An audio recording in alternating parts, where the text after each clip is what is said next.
তোরা দেখো অন্ধ্রপ্রদেশে কিভাবে মাছ চাষ করে। এই মাছ এদের দিচ্ছে, দেখো বহুত মাছ বহুত মাছ।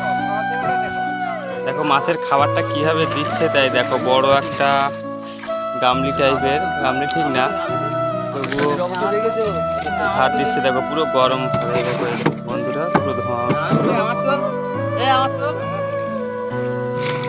দেখো বহুত মাছ বহুত মাছ।